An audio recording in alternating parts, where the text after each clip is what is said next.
Hello, my name is John, and today we'll be reading State of the Union.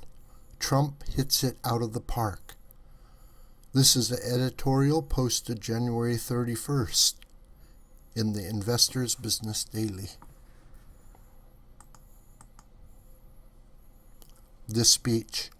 President Trump, defying expectations that he would give a speech filled with concessions to the bitterly angry Democrats, gave a full-throated, detailed, and long defense of his first year in office and offered a vision for the future. It was a bravura performance. In one of the better State of the Union speeches in recent memory, the first-time politician, Trump pushed all the right buttons and probably reminded a lot of people why they voted for him instead of his supposedly invincible opponent. After hearing Trump demonized and vilified in the media for the better part of a year, average Americans were no doubt surprised to hear a confident president with an extensive resume of successes express his affection, admiration, and yes, devotion to the country he plainly loves a great deal. Over the last year, we have made incredible progress and achieved extraordinary success. We have faced challenges we expected and others we could never have imagined, Trump said very early in his speech. We have shared in the heights of victory and the pains of hardship. We endured floods and fires and storms, but through it all we have seen the beauty of America's soul and the steel in America's spine. We don't know for sure how average Americans viewed his speech, but we do know that it was a kind of speech that Americans liked. It was clear and plain spoken. His ideas were based on common sense and normal American decency, not weird ideologies that bear no relevance to everyday American life. In nearly every instance, whether talking about North Korea's nuclear threat and its inhumanity to its own people, or the daily indignity suffered by American veterans served by an often incompetent and uncaring VA, or the thrill of having tax cuts passed that would put $4,000 back in each household's pockets for saving, spending, or investing, or proposing more spending on vocational training for young people,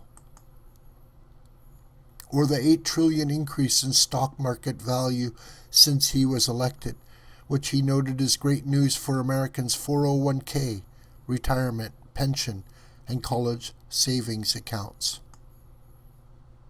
or leveraging $2 billion in federal money to create $1.5 trillion in infrastructure projects,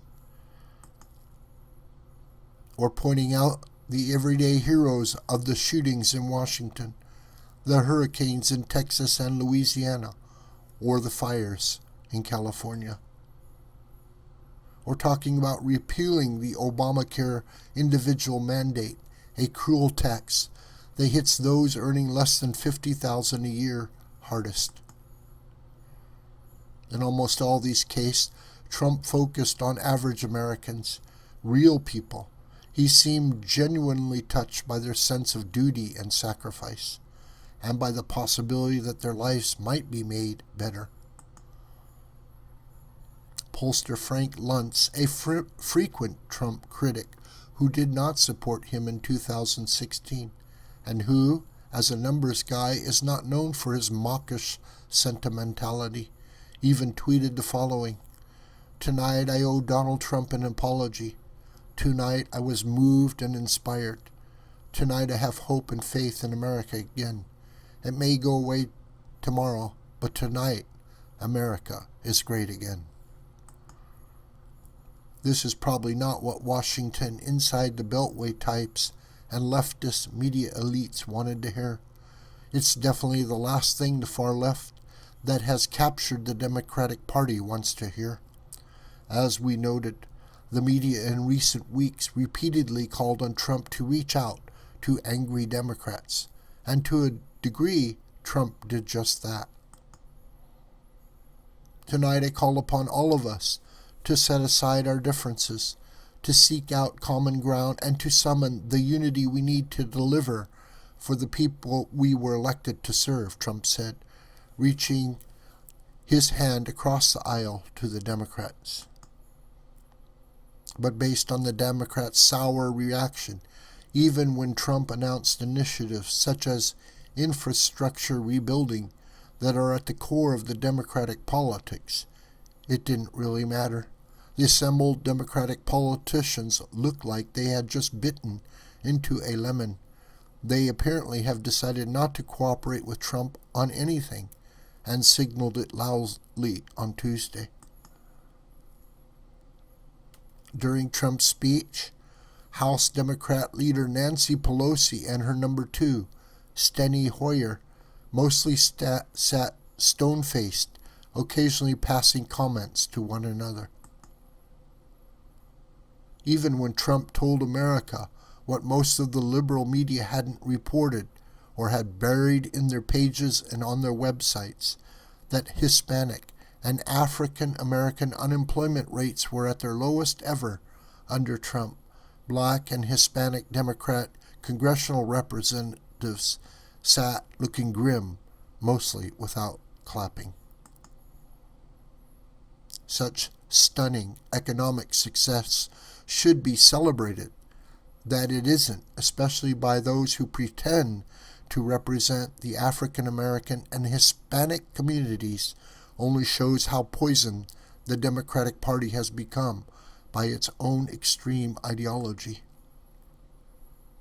Chicago Democrat and Representative Louis Gutierrez even stormed out of the room after chants of USA, USA, USA rose up, mostly among Republicans. His angry march out of the room perfectly summed up why average Americans increasingly feel alienated from the Democratic Party, which seems no longer capable of even simple patriotism. In any case, a lot of Americans were probably surprised by what they saw and heard after a year of non-stop Trump demonization. A man in full, flawed but street smart, full of love, ready to defend it, full of ideas, and eager to go forward. An American. Of course, it is possible to oppose policies by any president. Our country was built on that, but we would hope that the shrill, non-stop, outrageously venomous vilification of Trump by the media and his political foes would stop. It's damaging the country by dividing us along political lines, something that hasn't happened to this extent in 150 years. The perpetual calls for Trump's impeachment by constitutional illiterates in the Democratic Party have become boringly routine. It's the only response of a party that can't answer a foe's obvious policy success or his popular pragmatic conservatism. It's the equivalent of yelling fire in a theater when you don't like the movie. So did President Trump win over Democrats on Tuesday? No. Contrary to media's desires, he was really speaking to the moderates and independents, not Democrats. But any Americans who were listening with an open heart and open mind no doubt heard much to like, and even more to deeply admire.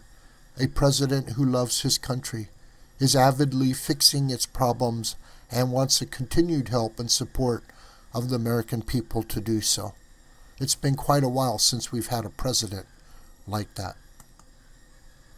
This video is a production of the School of the White Crane. My name is John Brooker, and you can reach me through commentary on this video or through my Gmail listed here. Please share this video with family and friends and on social media. May God richly bless you.